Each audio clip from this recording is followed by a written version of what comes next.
This is a jar of local honey.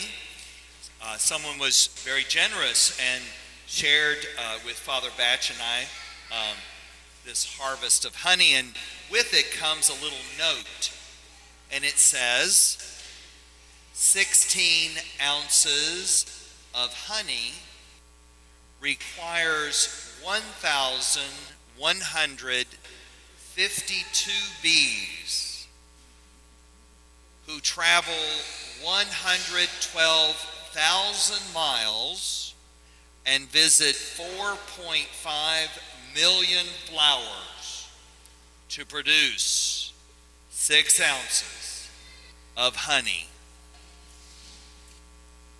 That's amazing, isn't it? 1,152 bees, 112,000 miles, 4.5 million flowers for 16 ounces of honey. I have to say, if it wasn't this little note, I could have probably eaten this honey without as much appreciation as I have now for these little bees.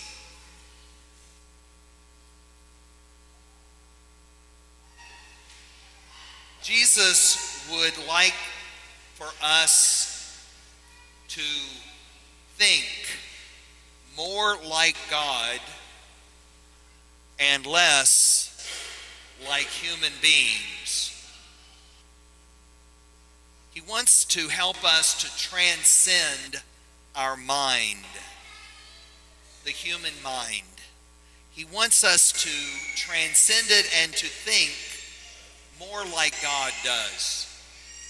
Now we know that St. Paul, who was evidently pretty tired, maybe, had a lot of trials, he was weighing, wasn't he?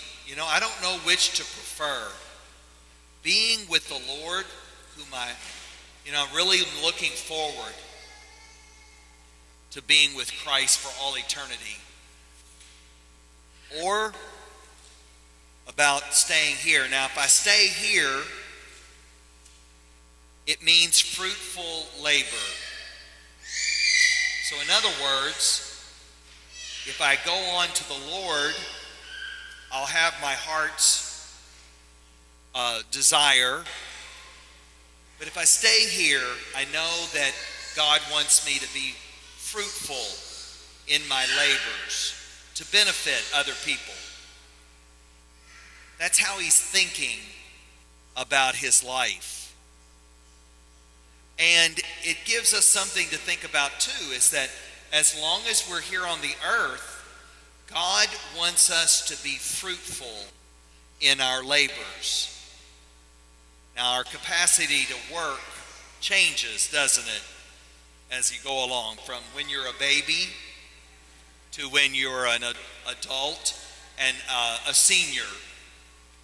But nonetheless, God created us to have fruitful labor, to be a blessing to the world, not a deficit. So how do we think about what we're doing and how we're thinking about our own life? Jesus gives us a parable today, and a parable is meant to challenge how we think. If it doesn't challenge the way you think as a human being, you're not reading it correctly. A parable is meant to challenge us to start thinking like God does. How does God think about this? So, my dad, when he was alive earlier on, had trouble with this because it wasn't fair, was it? One worked 1 hour and got the same wage as those who labored all day long. It's not fair, is it? Is it fair? No. Okay, good. Y'all got human minds? Excellent. The more you work, the more you get. The less you work, the less you get. That's often the way we think about justice and fairness, right? So what's this parable asking? How is the parable asking us to think about it? Well,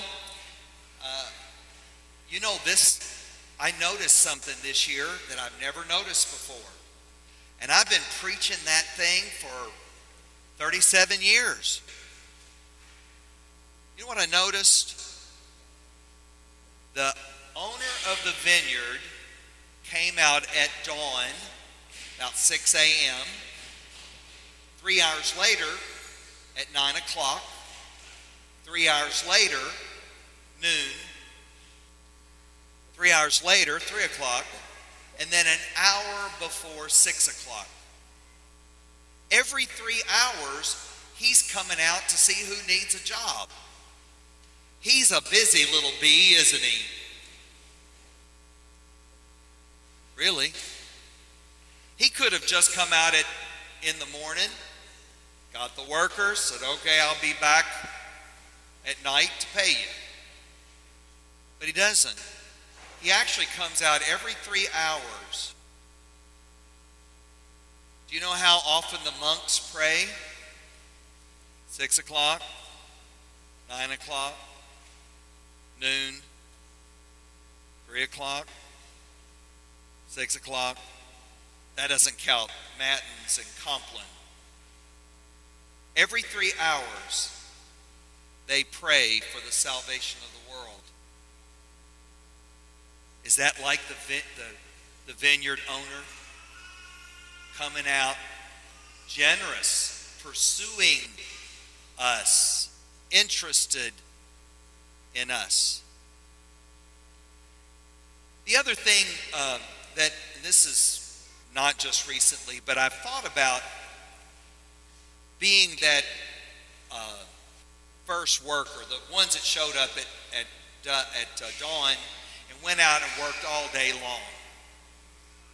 How would I think about the vineyard owner at payment time? And here's what went through my mind. It might be closer to the way God thinks than maybe before. So, what I think is this.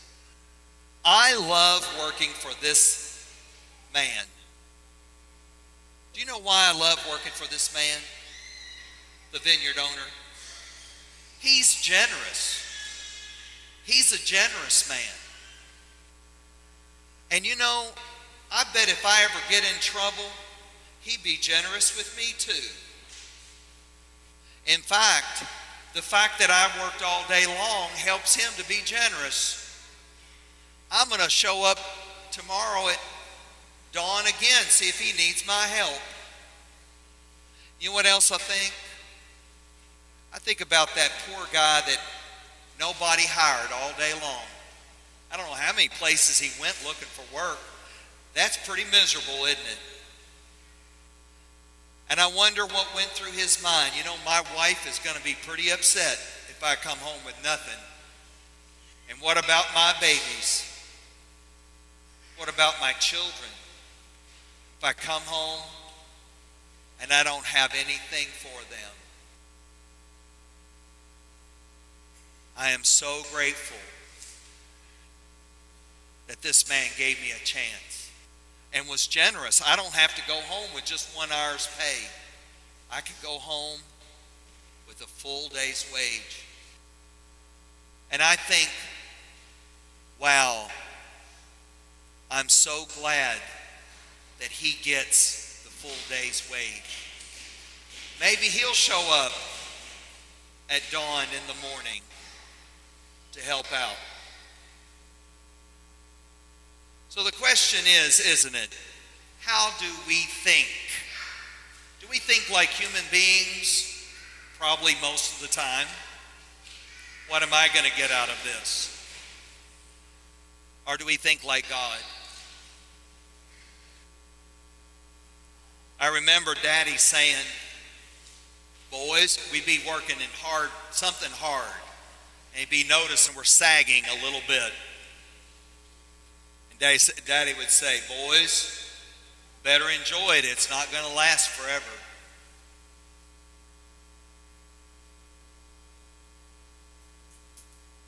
It's not exactly what we were hoping for. Boys, you better enjoy it. It's not going to last forever. Do you know he was right? It didn't last forever. And I hear my brothers say that to their kids now. How do you want to think about this?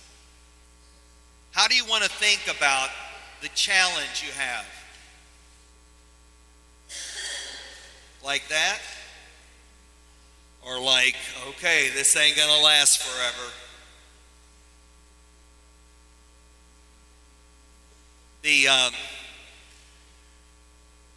I knew my brothers had matured when we'd get together for family reunion, or, family gatherings, and they would say, I'm so glad to have a good job with benefits and everything. I used to kind of think, oh, do I have to go to work again? Now I'm going like, I get to go to work again.